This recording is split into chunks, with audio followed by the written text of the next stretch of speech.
So my mother talks a lot about how younger people these days are getting confused about their religion. Yes. And like how they learn about other philosophies and how they sometimes get into atheism when they learn more about atheistic philosophers. And so she was wondering how you can learn about philosophy or pursue that kind of intellectual background without getting confused, or like what's the proper way to do it? Good. So this is my advice. Because I did 2 postgrads in philosophy. I get asked this a lot. So I get asked, is philosophy haram? Of course it's not haram. But there is a understanding that there is aspects of philosophy that are blameworthy. So in our tradition, we have a tradition called the Kalam tradition. Now, regardless of what school of creed you follow, no one threw the baby out with the bathwater. Today's modern Muslim does, because they don't know what they're talking about. They don't read the classical books. They read translations of translations written by ideologues. Let's move those to the side for one moment. So, even Ibn Taymiyyah, who was a critic of certain manifestations of the Kalam tradition, praised other aspects of the Kalam tradition. So no one threw the baby out with the bathwater, okay? So we have this thing called the Kalam tradition. The Kalam tradition has a blameworthy aspect and an aspect that should be used within its context. Like Al-Ghazali, for example, he said you should not use this for people who are okay. It's meant for the sick person. Yeah. So, and if used in the wrong way, it could make people spiritually sick.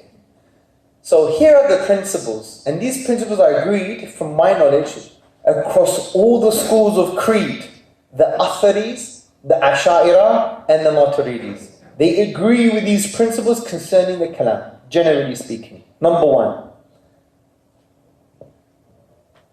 the thing that you talk about and you articulate needs to have premises, assumptions, first principles, foundations that can be found in the Quran and Sunnah.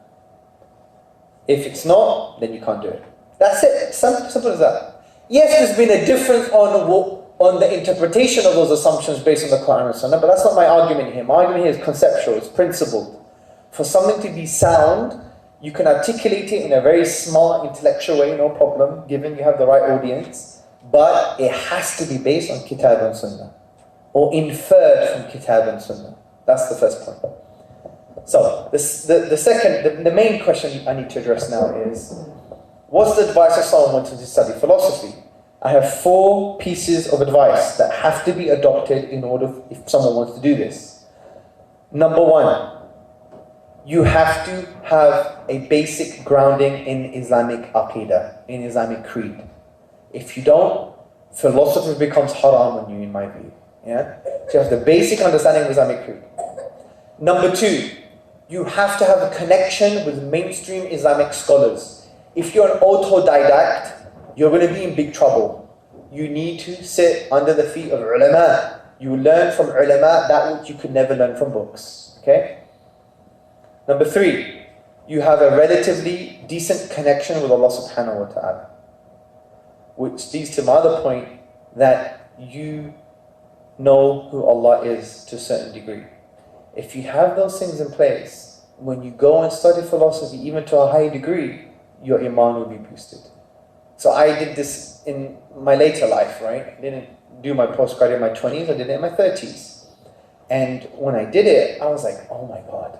It was an iman boost.